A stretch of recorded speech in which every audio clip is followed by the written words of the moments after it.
সংবাদ সবাইকে স্বাগত জানাচ্ছি আমি ফিরোজ তোহা। শুরুতে সংবাদ শিরোনাম জানিয়ে দিব সর্বশেষ গুরুত্বপূর্ণ আপডেট সংবাদ। শুরুতে শিরোনাম, প্রবাসীদের হয়রানি বন্ধে পদক্ষেপ নেওয়ার আহ্বান ইসলামী আন্দোলন বাংলাদেশের। এরপর জানিয়ে দিব দেশে ফিরেছেন প্রধানমন্ত্রী শেখ হাসিনা। প্রধানমন্ত্রী শেখ হাসিনা ভারতের 2 দিনের সরকারি সফর শেষে আজ দেশে ফিরেছেন। আজ রাত 8:30টার দিকে প্রধানমন্ত্রী এবং তার সফর সঙ্গীদের বহনকারী বিমান হজরত শাহজালাল আন্তর্জাতিক বিমানবন্দরে অবতরণ করে। জানিয়ে দিব খালেদা জিয়ার আরোগ্য কামনায় দোয়া মাহফিল করবে বিএনপি। এবারকার হাসপাতালে গুরুতর অসুস্থ দলের চেয়ারপারসন বেগম খালেদা জিয়ার আরোগ্য কামনায় আজ রোববার 23 জুন ঢাকাসহ সারা দেশে মহানগর এবং জেলা সদরে দোয়া এবং মিলাদ মাহফিল করবে বিএনপি।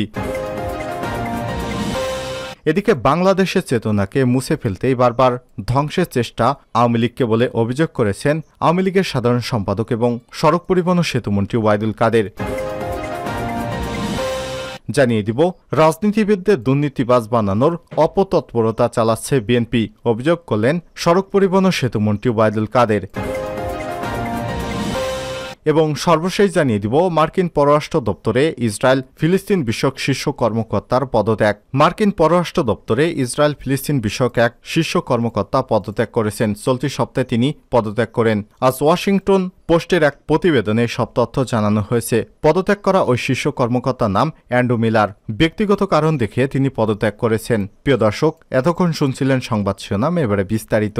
তবে তার আগে অনুরোধ থাকবে আপনি কোন স্থান থেকে আমাদের সংবাদটি দেখছেন কমেন্ট করে জানিয়ে দিন এই সংবাদ সম্পর্কে আপনার মূল্যবান মতামত। প্রিয় দর্শক, আপনি যদি আমাদের চ্যানেলে নতুন হয়ে থাকেন ভিডিওটি দেখতে দেখতে চ্যানেলটি সাবস্ক্রাইব করে রাখুন, যাতে করে আমাদের লেটেস্ট আপডেট সংবাদগুলো সবার আগে আপনার কাছে পৌঁছে যায়। এবারে বিস্তারিত।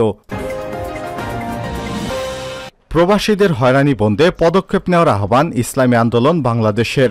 ইসলামী আন্দোলন বাংলাদেশের কেন্দ্রীয় মহিলা এবং পরিবার কল্যাণ সম্পাদক ও ইসলামী যুব আন্দোলনের কেন্দ্রীয় সভাপতি যুবনেতা মাওলানা মোহাম্মদ নেসারউদ্দিন বলেছেন, প্রবাসীদের হাড়ভাঙ্গা পরিশ্রমে দেশের অর্থনীতির চাকা সবল হয়। প্রবাসীরা দেশপ্রেমে উদ্বুদ্ধ হয়ে হাজার হাজার কোটি টাকা রেমিটেন্স পাঠিয়ে দেশকে অর্থনৈতিকভাবে সমৃদ্ধকরণে ভূমিকা পালন করছে। অথচ এই প্রবাসীরা প্রতিটি সেক্টরে নানাবিধ হয়রানির শিকার হন। এ সময় সব ধরনের হয়রানি বন্ধ এবং প্রবাসীদের সকল সমস্যা দ্রুত সমাধানে কার্যকরী পদক্ষেপ গ্রহণের আহ্বান জানান তিনি। শুক্রবার 22 জুন সন্ধ্যায় ইসলামী আন্দোলন বাংলাদেশের সৌদি আরবের জেদ্দা আল বাদি শাখার উদ্যোগে জেদ্দার সুক আল বাদি ভোজন বিলাসে আলোচনা সভা এবং ঈদ পুনর্মিলনী অনুষ্ঠানে প্রধান অতিথির বক্তব্যে আহ্বান জানান মাওলানা নেসারউদ্দিন।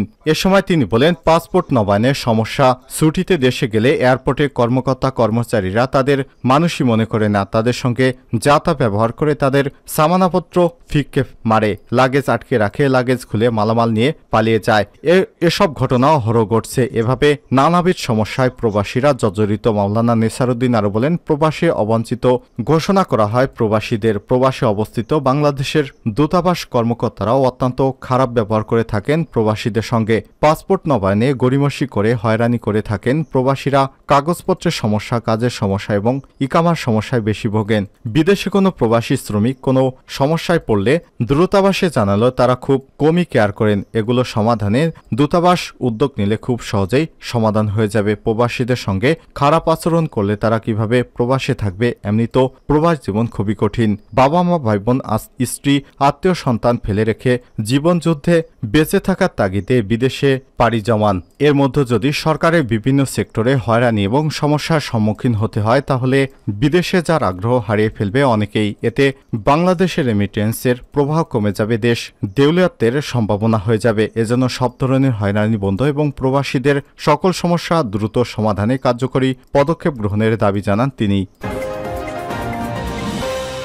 দেশে ফিরেছেন প্রধানমন্ত্রী শেখ হাসিনা। প্রধানমন্ত্রী শেখ হাসিনা ভারতে 2 দিন সরকারি সফর শেষে আজ দেশে ফিরেছেন। শনিবার 22 জুন রাত 8:30টার দিকে প্রধানমন্ত্রী এবং তার সফর সঙ্গীদের বহনকারী বিমান হজরত শাহজালাল আন্তর্জাতিক বিমানবন্দরে অবতরণ করে। এর আগে আজ সন্ধ্যা 6:20 প্রধানমন্ত্রী এবং তার সফর সঙ্গীদের বহনকারী বিমান বাংলাদেশ এয়ারলাইন্সের একটি ফ্লাইট নয়াদিল্লির পালাম বিমানবন্দর ত্যাগ করে নয়াদিল্লির ভিভিআইপি বিমানবন্দর পালাম এয়ারফোর্স স্টেশন ত্যাগকালে ভারতের উচ্চ পর্যায়ের একটি প্রতিনিধি দল এবং ভারতে নিযুক্ত বাংলাদেশের হাই কমিশনার মুস্তাফিজুর রহমান প্রধানমন্ত্রীকে বিদায় জানান। লোকসভা নির্বাচনের পর বিজেপির নেতৃত্বাধীন জোট টানা তৃতীয়বারের মতো ভারতের সরকার গঠন করার পর ভারতে কোনো সরকার প্রধান অর্থাৎ শেখ হাসিনার এটি প্রথম দ্বিপক্ষীয় সফর।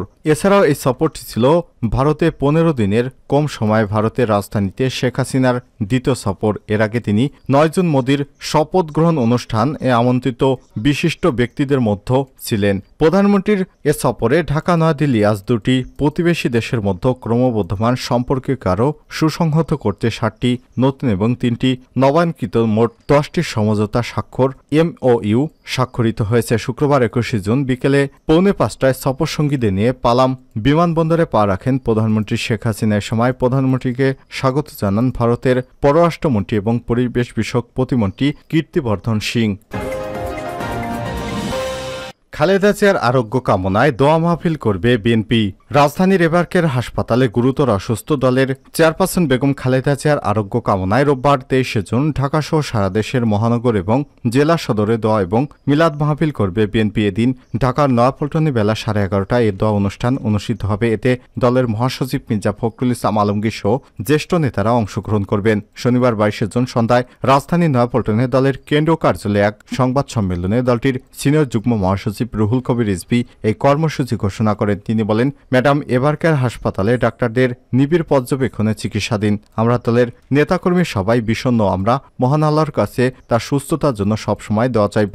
শ্বাসকষ্টের কারণে হঠাৎ অসুস্থতায় শুক্রবার 21 জুন গভীর রাতে বিএনপির চেয়ারপারসন খালেদা জিয়াকে অ্যাম্বুলেন্সে করে রাজধানীর এবারকার হাসপাতালে ভর্তি করা হয়। 79 বছর বয়সী খালেদা জিয়া ডায়াবেটিক্স, আর্থারাইটিস ছাড়াও হৃদরোগ, ফুসফুস, লিভার, কিডনি সহ বিভিন্ন জটিল রোগে ভুগছেন। সাংবাদিকদের এক প্রশ্নের জবাবে রুহুল কবির রিজভী বলেন, বেগম খালেদা জিয়ার প্রতি সরকারের অমানবিক ব্যবহার এবং আচরণ করছে। তারা যেভাবে তার মানবাধিকার এবং মানবতা হরণ করেছে, এটা যদি সত্যিকার গণতান্ত্রিক সরকার থাকতো তাহলে করতে পারত না। দেশে সত্যিকার অর্থে আইনের শাসন এবং বিচার বিভাগ স্বাধীনতা থাকলে এমনটা হতো না। এ সময় তিনি আর বলেন, ওনাকে অর্থাৎ খালেদা জিয়া অন্যায়ভাবে মামলা দেওয়া হয়েছে। যে অভিযোগে তার বিরুদ্ধে আনা হয়েছে এর সঙ্গে ন্যূনতম কোনো সম্পর্ক তার নেই। যে মামলায় খালেদা জিয়াকে সাজা দেওয়া হয়েছে, নিম্ন আদালত 5 বছর দিলেন, হাইকোর্ট সেটা 10 বছর করে দিলেন। তাতেই মনে হয়েছে যে সবকিছু সরকারের নিয়ন্ত্রণে। সংবাদ সম্মেলনে বিএনপির যুগ্ম মহাসচিব খায়রুল কবির খোকন, হাবিবুন নবী খান সোহেল, শহীদ উদ্দিন চৌধুরী আনি, আব্দুস সালাম আজাদ, সৈয়দ ইমরান সালে প্রিন্স প্রমুখ উপস্থিত ছিলেন। বাংলাদেশের চেতনাকে মুছে ফেলতেই বারবার ধ্বংসের চেষ্টা আওয়ামী লীগকে। মহান মুক্তিযুদ্ধের নেতৃত্ব দেয়া ঐতিহ্যবাহী দল আওয়ামী লীগ 75-এ বঙ্গবন্ধুকে হারানোর পর দিশেহারা হয়ে পড়ে। এরপর থেকে দলটির নেতাকর্মীদের দমানোর জন্য চলতে থাকে নানা রকম নির্যাতন, অসাম্প্রদায়িকতা, জনগণের অধিকার আদায় এবং ভাতের অধিকারের দাবি নিয়ে আন্দোলন এবং সর্বশেষ দেশ স্বাধীন হলেও মুক্তিযুদ্ধের এই চেতনাকে কখনোই চোখে দেখেনি পাকিস্তান এবং তার এদেশের দোসরেরা। আর বাংলাদেশের জনসম্পৃক্ত অসাম্প্রদায়িক চেতনা এবং মুক্তিযুদ্ধের জাতীয়তাবাদকে বঙ্গবন্ধু এবং তার পরিবারের অধিকাংশ সদস্যদের সঙ্গে হত্যা করা হয়। ভাগ্যক্রমে বেঁচে যান শেখ হাসিনা এবং শেখ রেহানা। আর এভাবে গণতন্ত্রের পক্ষে আজীবন লড়াই করা, জেল জুলুমের শিকার হওয়া গণতন্ত্রকামী নেতাকে হত্যার মাধ্যমে দেশে প্রতিষ্ঠা লাভ করে স্বৈরশাসন। 75 পরবর্তী রাজনৈতিক পট পরিবর্তন এবং ক্ষমতার মধ্যকেন্দ্রকে ছিলেন সেনাবাহিনী প্রধান জেনারেল জিয়াউর রহমান এবং হোসাইন মোহাম্মদ এরশাদ। তাদের আমলে নির্যাতনের শিকার হতে হয় মুক্তিযোদ্ধাদের। জিয়াউর রহমানের প্রধান সামরিক আইন প্রশাসকদের দায়িত্ব গ্রহণ করে আব্দুল মালেক উকিল, সাজেদা চৌধুরী সহ অসংখ্য আওয়ামী লীগ নেতাকে গ্রেপ্তার করা হয়। তার শাসনামলে প্রায় 1200 মুক্তিযোদ্ধা সেনা কর্মকর্তাকে বিনা বিচারে ফাঁসি দেওয়া হয়। 75-এর পর অবৈধভাবে ক্ষমতা গ্রহণ করা জিয়াউর রহমান 1981 সালে সামরিক বাহিনীর সদস্যদের হাতে নিহত হন। এরপর ক্ষমতা গ্রহণ করে আরেক সেনা কর্মকর্তা এরশাদ। তিনিও জিয়ার পদাঙ্ক অনুসরণ করে মুক্তিযোদ্ধা এবং এর সপক্ষের থাকা ব্যক্তিদের উপর নির্যাতন চালাতে থাকে। এই সময়গুলোতে আওয়ামী লীগের হাজার হাজার নেতাকর্মীকে কারাগারে বন্দী করা হয়। মিথ্যা মামলার হুলিয়ার মাথায় নিয়ে পালিয়ে বেড়াতে হয় অনেককেই। মুক্তিযুদ্ধের চেতনাকে ধ্বংস করে আওয়ামী লীগ এবং সহযোগী সংগঠনকে ধ্বংস করার চেষ্টা চলছিল জোরালোভাবে। ভয়ভীতি প্রদর্শন এবং নির্যাতন, অর্থবিত্ত, ক্ষমতার লোভ দেখিয়ে দল ভাঙা এবং নেতাকর্মীদের ক্ষমতাসীন দলে ফেরানোর চেষ্টা এবং কখনো কখনো দলীয় কার্যক্রম থেকে নিষ্ক্রিয় রাখার ষড়যন্ত্র করতে থাকে স্বৈরশাসকেরা। 2001 সাল থেকে 2006 সাল পর্যন্ত ক্ষমতায় থাকার সময় বিএনপি একই কায়দায় আওয়ামী লীগকে ধ্বংস করার পায়তারা শুরু করে। অষ্টম জাতীয় সংসদ নির্বাচনের কারচুপির মাধ্যমে জয়লাভের ঠিক পরপরই তারা দেশে শুরু করেছিল হিন্দু এবং অন্যান্য সংখ্যালঘু সম্প্রদায়, আওয়ামী লীগ নেতাকর্মী এবং সাধারণ মানুষের উপর অকথ্য হামলা। এ সময় 25,000-এর বেশি আওয়ামী লীগ এর নেতাকর্মীকে হত্যা করেছিল বিএনপি জামাত জোট, পঙ্গু করেছিল হাজার হাজার নেতাকর্মীকে, ধর্ষণের শিকার হয়েছিল শত শত মহিলা, এমনকি শিশুরাও। বিএনপির এই শাসন আমলে আওয়ামী লীগের সাংসদ এবং জাতীয় শ্রমিক লীগের সভাপতি আহসানুল্লাহ মাস্টারকে সন্ত্রাসী ব্রাশ ফায়ারে হত্যা করা হয়। এছাড়াও সাবেক অর্থমন্ত্রী এবং আওয়ামী লীগ নেতা শাহ এস এম কিবরিয়াকে তার 3 সহযোগী সহ হবিগঞ্জে বোমা মেরে হত্যা করা হয়। একই সঙ্গে ঘটে 21শে আগস্ট গ্রেনেড হামলার মতো ভয়াবহ ঘটনা। নির্বাচনের 2/3 সংখ্যাগরিষ্ঠতা পাওয়ার পর সুপ্রিম কোর্টের বিচারপতিদের অবসরে বয়সসীমা বাড়িয়ে সংবিধানের একটি বড় সংশোধনী আনে বিএনপি সরকার। অভিযোগ রয়েছে, নিজেদের পছন্দের প্রধান বিচারপতিকে তত্ত্বাবধায়ক সরকারের প্রধান হিসেবে রেখে নির্বাচনের সময় সুবিধা আদায়ের জন্য এই কাজ করেছিল বিএনপি সরকার। এর বিরুদ্ধে তীব্র আন্দোলন গড়ে তোলে তৎকালীন আওয়ামী লীগ। বিএনপি ক্ষমতা ধরে রাখার অপচেষ্টার কারণে 2006 সালের পর বাংলাদেশে 2 বছর অনির্বাচিত সরকার ক্ষমতায় ছিল। সেনা সমর্থক তত্ত্বাবধায়ক সরকারের নামে ওই সরকার আওয়ামী লীগ সভানেত্রী বঙ্গবন্ধু কন্যা শেখ হাসিনা সহ দলটির শীর্ষ নেতাদের জেলে পাঠায়। তাদের বিরুদ্ধে বিভিন্ন রকম মিথ্যা মামলা দিয়ে থাকে। তবে আওয়ামী লীগের সাধারণ সদস্যরা আন্দোলনের ঐতিহ্য এবং নেতাকর্মীদের দৃঢ়তার কাছে টিকতে পারেনি দেশবিরোধী এই অপশক্তিগুলো। আওয়ামী লীগের আন্দোলনের কারণে 2008 সালে একটি তত্ত্বাবধায়ক সরকারের অধীনে বাংলাদেশে একটি সুষ্ঠু নির্বাচন হয়, যেখানে বিপুল ভোটে জয়লাভ করে আওয়ামী লীগ। এই আওয়ামী লীগেরই এবার 75তম প্রতিষ্ঠাবার্ষিকী। এগুলো বলছিলেন আওয়ামী লীগের পক্ষ থেকে।